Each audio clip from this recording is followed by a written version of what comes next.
waxaan ognahay sharcigii Epstein Transparency Act oo Congressku ay meel mariyeen November madaxweyne Trumpna uu saxiixay waxa uu dhigayay in wasaaradda cadaaladdu ay soo bandhigto dhammaanba dukumentiyada la xiriira Epstein files waxa loo qabtay muddo 30 maalmood ah in wasaaradda cadaaladdu ay ku soo bandhigto laakiin waqtigii waa ay ka gudubtay 45 maalmood kadib ayaa bishii January 3 milyan oo dukumentiya ay soo bandhigeen laakiin markaasi kadib waxa soo baxday in xubnaha Congress-ka iyaga loo ogolaaday in wasaaradda cadaaladda ay tagaan iyagoo wax computer wadan iyagoo aan wax telefoon wadan qalin iyo waraaqo ama buugaag wato oo kaliya isla markaana dukumentiyada ay soo arkaan walow xitaa la ogaaday in markaasi xitaa wasaaradda cadaaladdu ay basaasaysay xubnahan Congress-ka maxay eegayaan oo maxay fiirinayaan xitaa kor lagala socday oo markii dambe la ogaaday marka arrintaasi waxay qasabtay in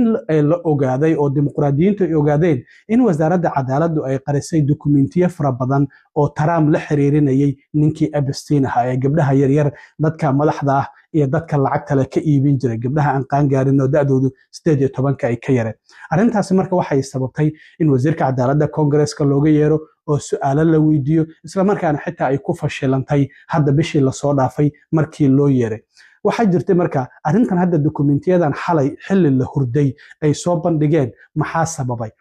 intaan u gudbin horta waxyaabaha sababay dukumentiyadan waxa ay yihiin dukumentiyo Trump la xiriirinaya ninkii Epstein ahaa waa dukumentiyo FBI-du wareysi ay ka qaaday qaar kamid ah gabdhihii Trump ku eedeynayay in uu faraxumeeyay waxa la leeyahay waa ilaa iyo haweeney muddo 4 jeer ah FBI-du ay interview ka qaadeen sanadkii 2019 gabadhan waxa ay sheegaysay in Epstein uu baray ninkan Trump ayaa waxa la baraya gabar oo Epstein ayaa baraya isla markaana gabadhan waxa ay sheegtay oo Trump ay ku eedeynaysay in uu Trump dhibaateeyay intii u dhaxaysay iyadoo da'deedu ahayd 13 ilaa 15 sano marka dukumentigan waxa uu cadeynaya midka ugu muhiimsan hadii aan sheego gabadhan waxa ku qoran taariikhdu in ay tahay gabadhan interviewga laga qaaday bishii 7 sanadkii 2019 gabadhan waxay leedahay marka qol laga buuxo ayaan soo galay kadibna Trump ayaa la ibaray Trumpna waxa uu amray dadkii inay qolka ay isaga baxaan markaas kadib ayaa waxa uu yiri waxaan ku barayaa sida gabdhaha yar loo baahan yahay inay noqdaan markaas kadib waxay leedahay gabadhii jiyeerkii ayuu ka furay sarwaalkii aan watay kadibna waxa uu madaxayga galiyay labadiisa lugood dhexdooda halka uu la aaday waad garan kartaan markaas kadib gabadhii xubintii taranka ay Trump ka qaniintay sida ku qoran warbixintan gabadhaasi laga qoray oo FBI-du ay interview gareeyeen markaas kadib Trump waa uu carooday dadkii ayaa ku soo laabtay qolka marka sidaasi ayay wax u dhaceen waa hal kamid ah wareysiyadii laga qaaday gabadhaasi oo ilaa iyo 4 wareysi oo kala duwan ah marka wasaaradda cadaaladda marka xilligan inay dukumentiyadan soo bandhigto oo waliba Mareykanku dagaal Iran uu kula jiro maxaa u sababa waxa jirtay arbacadii in guddiga la xisaabtanka ee Congress-ka in ay u codeeyeen in Sabina wax yiraahdo lagu sameeyo oo waraaq loo diro wasiirka cadaaladda Pam Bondi isla markaana ay guddiga hortimaado lana weydiiyo su'aalo la xiriira sababta dukumentiyada qaar ay u qariyeen oo waliba Trump la xiriirinaya ninkii Epstein file ahaa 19 xubnood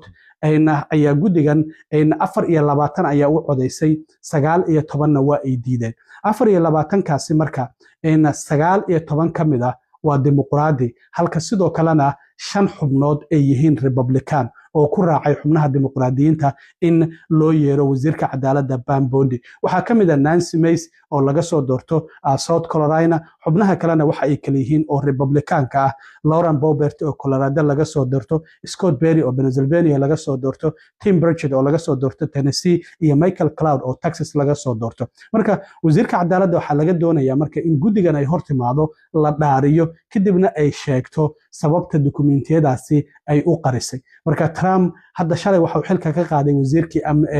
amniga gudaha Kristi Noem sababta uga qaaday ma garanaysaan arbacadii markii sanadku ay su'aalaha weydiinayeen ayaa senator